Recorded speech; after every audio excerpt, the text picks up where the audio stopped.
Drejtues të organizatave për mbrojtjen e të drejtave të njeriut tërheqin vërejtjen se shkalla e trafikimit të qenieve njerëzore në Kosovë po shënon rritje. Një raport i Këshillit për mbrojtjen e të drejtave dhe lirive të njeriut flet për përmasa shqetësuese të trafikimit të femrave në Kosovë. Por sipas të dhënave të policisë, shkalla e trafikimit me qenie njerëzore këtë vit ka shënuar rënje të lehtë. Korrespondenti e Zërit Amerikës, Edona Djemaj, sjell hollësi nga Prishtina. Gjendja e rëndë ekonomike dhe sociale në Kosovë reflekton edhe në rritjen e shkallës së trafikimit të qenieve njerëzore. Hulumtimet e erëpashershme flasin për përmasa shqetësuese të trafikimit të femrave në Kosovë. Kosova raditet si burim, vend kalimtar po edhe destinacion për trafikimin e femrave dhe fëmijëve për shfrytëzim seksual.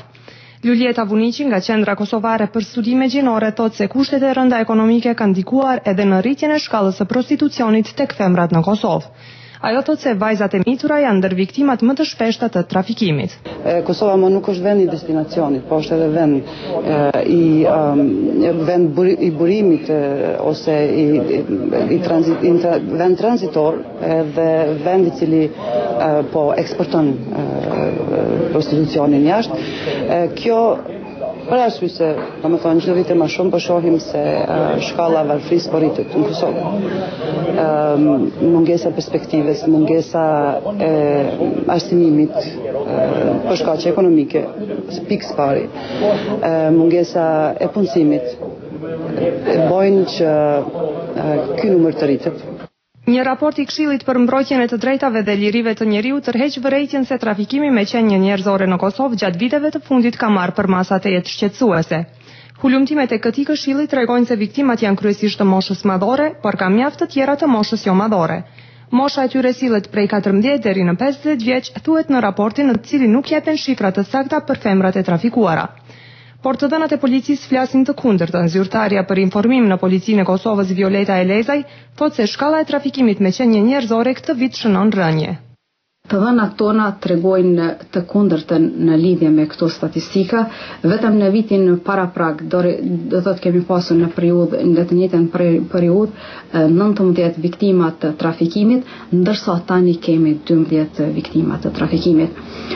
Pastaj numri i objekteve, hoteleve, lokaleve dhe moteleve dhe barrave të ndryshme.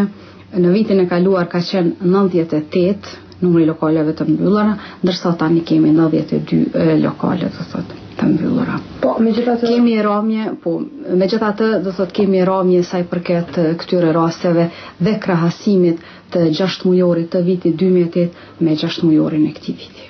Drejtoresha e Qendrës Kosovare për Studime Gjinore Luljeta Vuniqi thotë ndërkaq se hulumtimet e kësaj qendre tregojnë po ashtu se shkalla e trafikimit të qenieve njerëzore në Kosovë po shënon rritje. Kur krahasojmë të dhënat e qendrës me të dhënat e Këshillit për mbrojtjen e drejtave dhe lirive të njeriut, dhe ky është një alarm që me të vërtetë diçka nuk po funksionon. Domethënë, ne dimë që ka policia e Kosovës ka një sitin për luftën kundër trafikimit. Janë gjyqet, Këshilli kishte dhënë disa informacione aty lidhur me rastet e ndryshme të cilat janë procedurë po që nuk kanë përfunduar edhe domethënë veprimet e policisë, njësitit policor që merret me trafikim ishin ndesh me qenë më të shpeshta dhe me qenë me të vërtetë gjithë përfshirëse dhe mos ndalet aty se vetëm burgimi ose para burgimi i personave që merren me trafikim apo mbyllja e lokaleve përkohësisht apo për herë nuk është zgjidhja vetme. Drejtues të organizatave për mbrojtjen e të drejtave të njeriut u bëjnë thirrje institucioneve të Kosovës që të sigurojnë masa më efikase në parandalimin e përshkallëzimit të trafikimit me qenie njerëzore. Për Zërin e Amerikës, Edona Djemaj, Prishtinë.